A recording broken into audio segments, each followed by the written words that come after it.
Hello and welcome, and thank you for our audience for joining us today.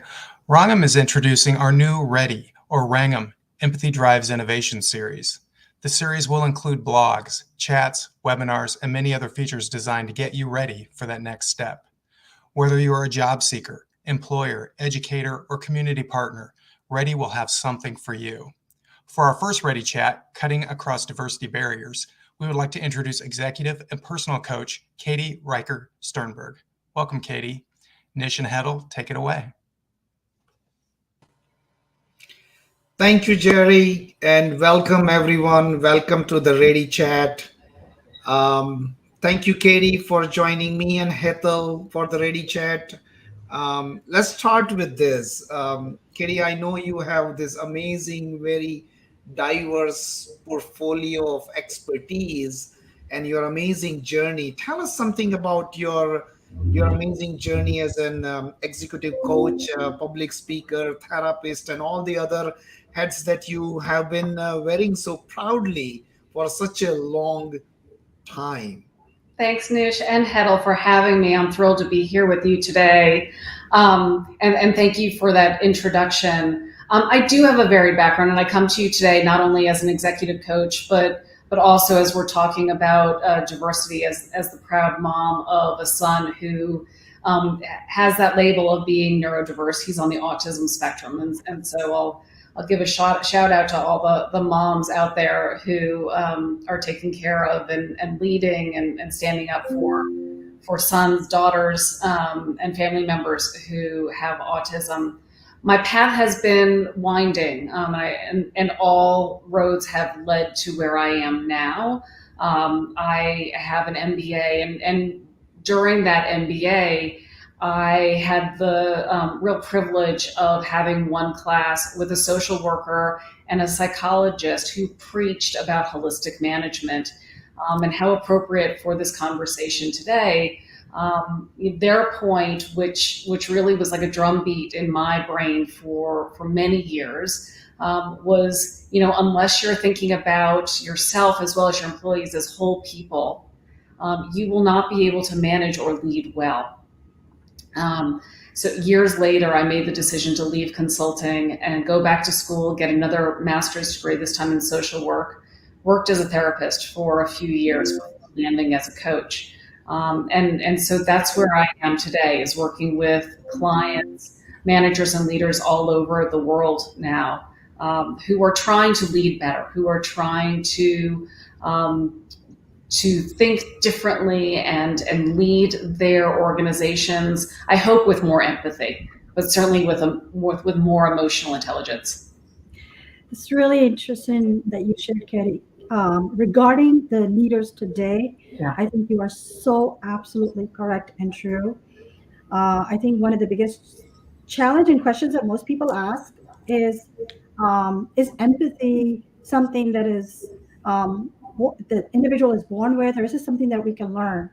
And I think that what we have all experienced and what we all have understood now is that that will become the core and the heart of leadership skills for today and for the future. So thank you for sharing that. I think that is, you're absolutely correct, how important empathy is as a leader in the future. Absolutely.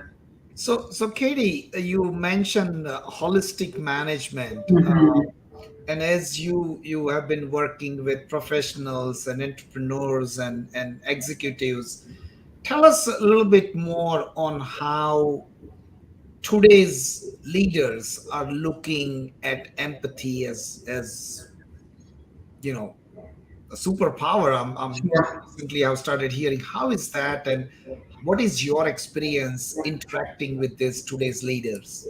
I think today's leaders, and certainly I'm betting you're seeing this as well with your clients. I think they're in a real, in some ways, a crisis point with a very tight job market. Thinking about how do we keep our employees and how do we continue to challenge and grow our young managers so that we can continue to think about succession planning in a very strategic way. And so while I would love to say that they've just come upon empathy as a natural skill that's necessary in the workplace, and some have, I think there are others that are realizing I need to do something different, that our employees, no matter what their age, especially as we come back to the office and come out of the COVID crisis, are looking for more. They're looking to attach to values. They're looking to attach to a community, and certainly empathy and thinking about our employees as whole people is a big piece of that. Yeah. Now you touched a little bit about the diversity and empathy, different age, and tell us a little bit about how empathy is connected or relate, how you relate empathy to today's topic of Sure. breaking barriers or cutting across the diversity barriers. I think first of all, what is appropriate and necessary for a diverse and for diverse employees is appropriate for all employees. And certainly when we're thinking about neurodiversity or diversity in any of its forms, I think that it requires us to think harder, to work harder, and to think about what are the tools and the needs and the scaffolding that we can provide to these employees that will allow them to be successful, that will allow them to grow within our organization.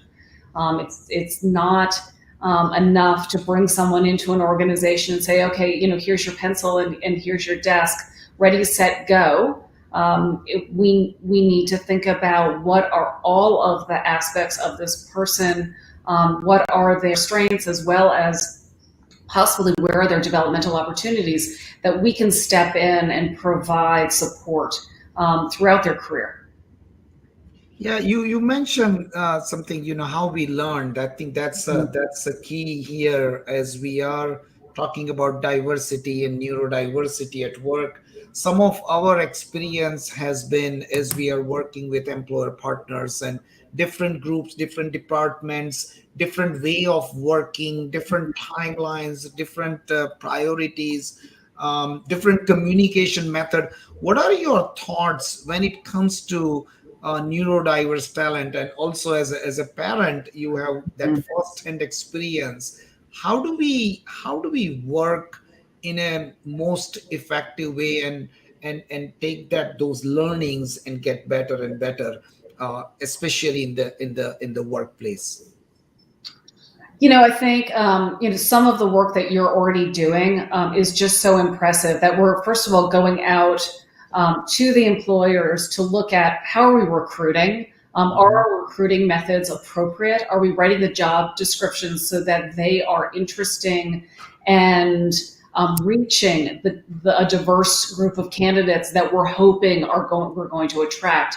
What does our interviewing and recruiting process look like? Are we going to manage to get the candidates through that are going to meet those diversity criteria? Or are people dropping out in the middle? And then last, when we get them on board, can we provide them, I'll use that word again, with the scaffolding, so support structures.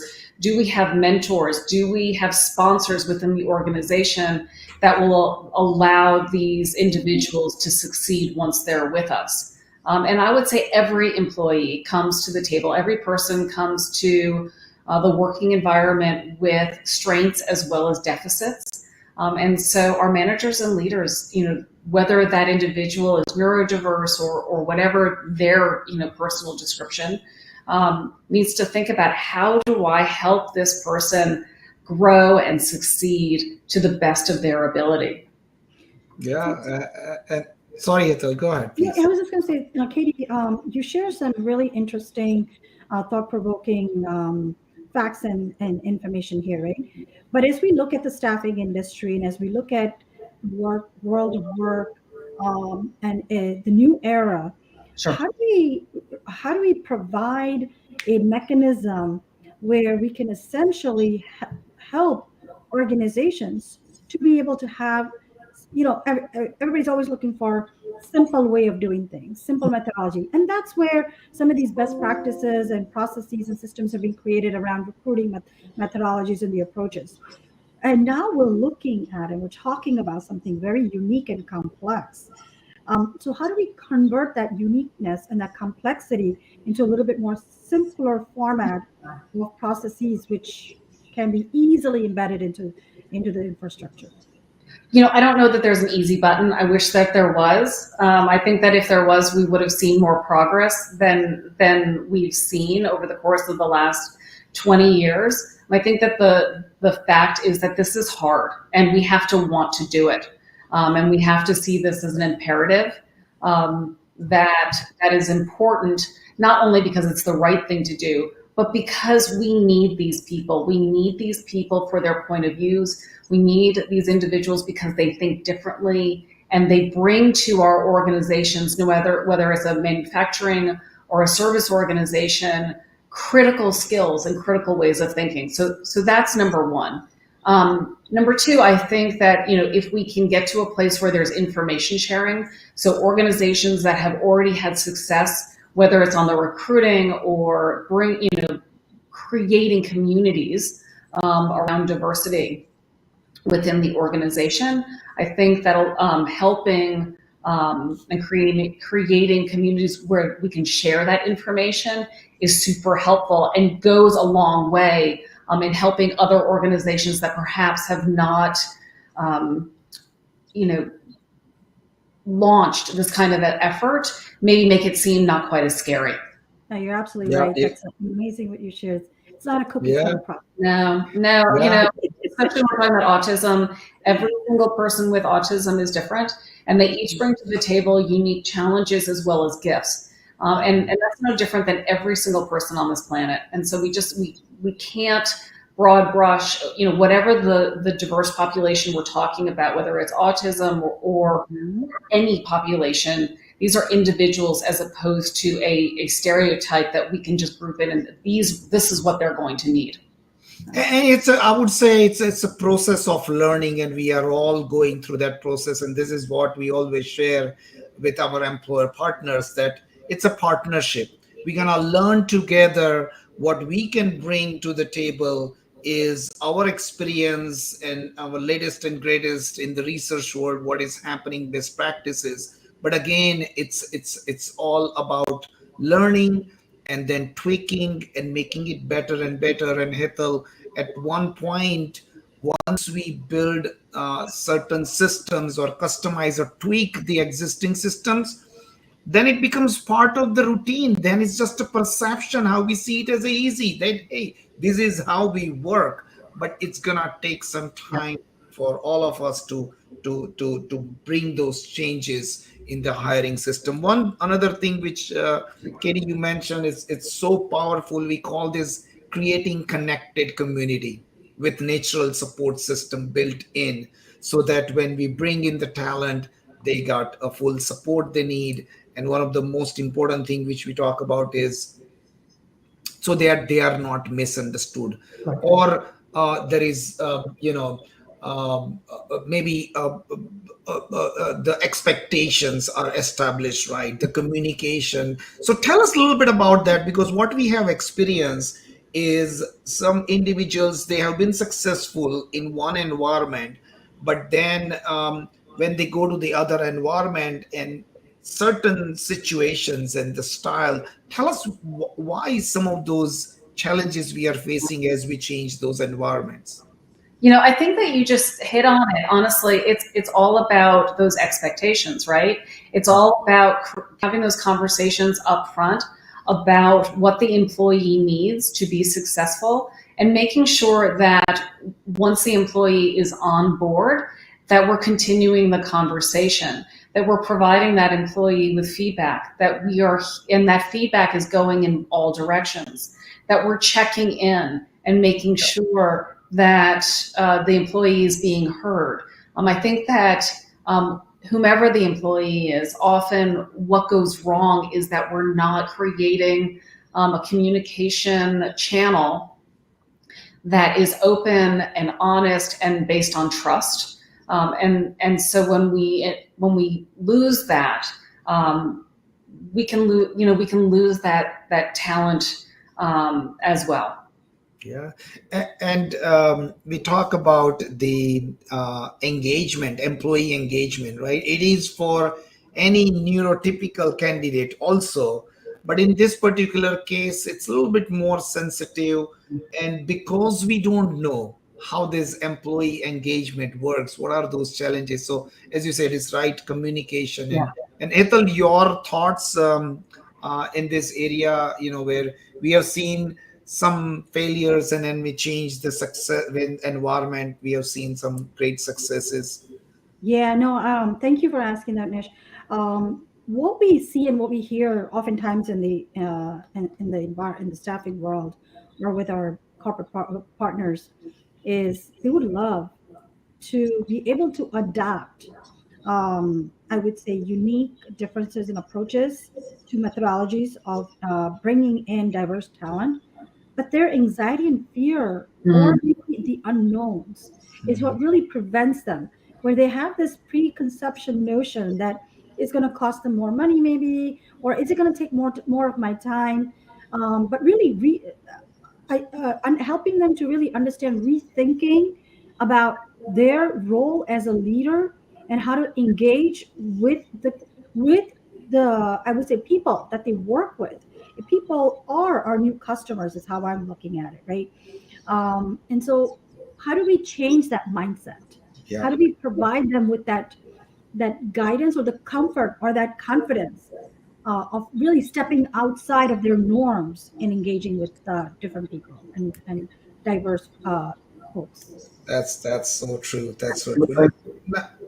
Now, after some of the thing, Katie, I would like to ask, and this is very genuine concern or a challenge at the workplace, and this is, in fact, we have experienced firsthand where the parent with someone on the spectrum will ask us, when we talk about neurodiversity and hiring someone on the spectrum for that particular job, we were asked whether how it will impact their KPI, their performance evaluation, their career growth. So these are very, very valid challenges in the workplace. What are your thoughts? How can we really overcome some of those challenges?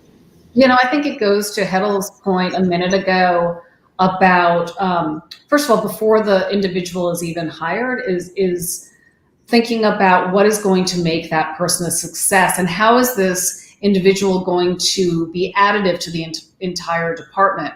As far as KPIs, I'm always curious. I am all about metrics and all about accountability, but I think that we need to stop and think about why and how is this particular KPI established, and is it appropriate? Does it need to be tweaked slightly? I know that personally, my son he loves accountability. He loves a metric that he can follow because it is so tangible. And so I think that any assumption that somebody on the spectrum doesn't want that KPI is a real mistake. I think that these individuals want to be held accountable. Let's just make sure that the KPIs weren't established 20 years ago or 30 years ago by some random measure. And let's make sure that it is appropriate for the goal. What is the goal that we're trying to accomplish in this particular role? Ethel, your thoughts? No, you're absolutely right, Katie. I feel there is, every individual is different. Every individual's strengths are very unique, and we need to create positions and define those positions for those individuals and for the I would say what we talk about at Rangam is SMART goals, right? Yeah. But the SMART goals for that individual, and then how does that tie in with the overall organization's objectives and goals, and really putting those puzzles together in pieces versus having squares only, where you're only putting together a bunch of squares. These are really different, unique pieces of the puzzles that you're putting together for the bigger picture. Yeah, because these are real unique people. That's right. Yes. And that uniqueness has really true value, what they bring to the table. So we're talking about KPIs, and we are talking about some of those challenges at the workplace when we introduce neurodiverse hiring. One of the other challenge we have seen is, in some cases, some groups in the software development teams, in some places where there are tight deadlines. And one of the things which Hetal earlier mentioned, that those expectations can also trigger that anxiety. So as a executive coach, Katie, what would be your advice for hiring managers and professionals, how they can manage this complexity to overcome these barriers? I think that this is an issue for managers and employees, whether they are neurodiverse or not. And I would say that if there is an employee that, first of all, is missing deadlines, I love my clients to have, once again, have a conversation and be able to say, hey, I appreciate everything you're doing, but what's going on? We seem to be, we seem to be behind. We seem to be missing deadlines. So that's number one. But before the deadline is even missed, let's make sure that we're, to use Hetal's word, we're setting our expectations up, that we are having the conversation about what is expected, about what the project is, and we're setting up touch points before the deadline so that we know that if there's an issue long before we have a problem, and that we can intercede. I think that one of the things that we have seen through COVID is certainly a lot of mental health challenges amongst neurodiverse as well as very neurotypical people. And certainly when we're talking about deadlines and tight work schedules, that anxiety can go up. And so I think that it's important for leaders to be super plugged in to their teams, to know how people are doing, to make sure that I'm checking in, not just about work, but about, again, their entire person, and caring about the people with whom they work and who they depend on. So I think, Katie, on that on that thought. I think that we have all got caught up into this, the past 2 years, in this fast-paced, rapidly changing environments with uncertainties, people having to pivot with thoughts around, thriving and surviving and sustainability. That we all may need to kind of step back, slow down, and don't expect that what was done or what is achieved during a urgency moment. I don't want to use the word crisis, but an urgency moment, that you don't turn that into an expectation of a norm. Right. So we all need to step back and think about, are we creating a balance, and are we setting realistic expectations, and are we providing our people with the right support, mentorship, guidance, and resources that they need to be successful. So I think we need to shift our minds around managing work, rather, instead of managing and looking at the performances of the work, understanding our people and making sure we are there for them. The workload and everything else will just come its way. And I would say that goes on both ways, right? Like that's on both sides. That's for the employees as well, to recognize that, what has been the work environment over the last 2 years, whether it is the flexibility of working from home, that may not be appropriate as we go forward. And so I think that on whether it is the employer or the employee, we all need to recognize that once again, we're going to pivot, to use that now, overused word. We're all going to pivot again as we figure out what this our reality is, post, hopefully in a post-COVID world. The fact of the matter is we're never going back. The world is never going to be the same, but we're going to create a new one. And I have to say, I think that it's a more interesting one that allows more flexibility. And when we're talking about diverse workforces, I'm hoping it's one that is more open to a vast diversity of working styles, of learning styles, of what people can bring to whatever the challenge is at hand. Empathy goes both ways, is what I'm hearing. Absolutely. Absolutely. So I know Hetal and Katie, both of you are passionate about gender diversity, and I know Hetal, you wanted to ask some questions to Katie. So please take it away. Absolutely. So, Katie, in this world, and the world of the workplace, we've always seen throughout the years, I think, for many years, women have always been struggling and facing challenges in terms of balancing work-life balance. That's always been a topic of discussion. But what we're seeing today is that where we are today, and one of my worries is that we might be going back 35 years back, because there are so many women who have actually dropped off from the working place. What can we do as a society to help support? What can organizations do to help support, to ensure that we're not only providing support, but also creating a workplace that is suitable and I would say more than suitable, but really adapting to some of the uniqueness that women face in the world today? How do we bring them back to work? I think first of all, we need to ask, right? I think that when we see a woman drop out of the workplace, and that we lose a valuable employee, I think we need to find out, why are you leaving, and really listen, be open to listening to everything that she has to say. Is it because of childcare? Is it because she's caring for a parent? Is it because she is, undercompensated or feeling underappreciated? What are all of the factors? And it's probably multifactorial that she is experiencing that is leading her to make this very hard decision. So that's number one. I think that we need to ask.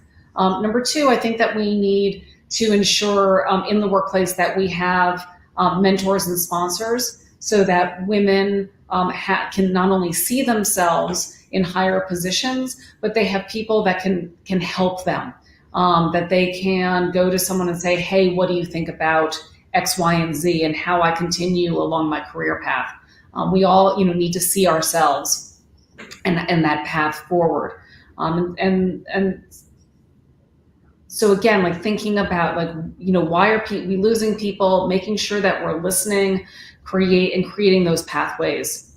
And breaking down those barriers, You right? bet. And going back to cutting across diversity barriers. And you've once again proven the point that this diversity hits across various different areas. It's not just neurodiversity, disability, but everything that every individual experiences. And in this globalization, in the globalized world today, it's important for us to meet, if not halfway across, to understand and learn about all the different intersectionality and gender, generation, and so on and so forth. But yeah, thank you for sharing your thoughts. I think we all have a lot of work to do in that space. Absolutely. So before we conclude today's session, Katie, I would like to ask you, from you as you have been working with professionals and experts and leaders and executives, can you think of maybe a situation where the leader was facing some challenges and you helped them, especially in terms of diversity and in this area, some success story from your professional life? Sure, there are lots, and I'll pick up on really the point that Hedel was just making. When I think about one client in particular who was at risk of losing a female as well as ethnically diverse candidate, and was puzzled as to why this woman was considering leaving the organization. And my question to the executive was, have you talked to her? Have you talked to her and found out what is going on? The woman was having trouble with her commute. This was before COVID, but she was having trouble with her commute. It was too long. She was getting home too late in the day to help to get her kids home from school, to take care of her mother, etc. The organization was able to allow her, again, this was pre-COVID, to work from home or to work half days, certain number of days a week. This is a really small fix, right? Like in that case. In another case with a neurodiverse candidate, the person needed a space during the day to have sort of a time out, a quiet space where they could just have like fewer sensory impacts to sort of download and relax, if you will. And just having basically an empty office in which to go to and have it be dark, to have a few minutes during the day, made a huge difference in this young manager's success within the organization. So I think my point is sometimes it's not rocket science. We need to think of people as whole people, exactly, and think of them with empathy and patience, and with a desire to keep our workers within our organizations.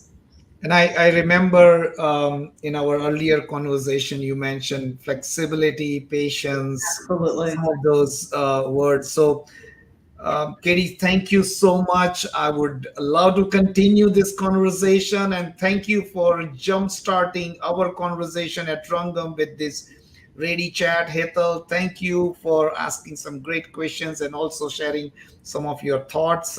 We truly appreciate your time, and thank you everyone for joining us today, and we will continue this conversation with Ready Chat. Thank you. It's my pleasure. Thank you. Thank you. And thank you, Ginger, for doing an amazing job in delivering the message for us. Thank you. Thank you.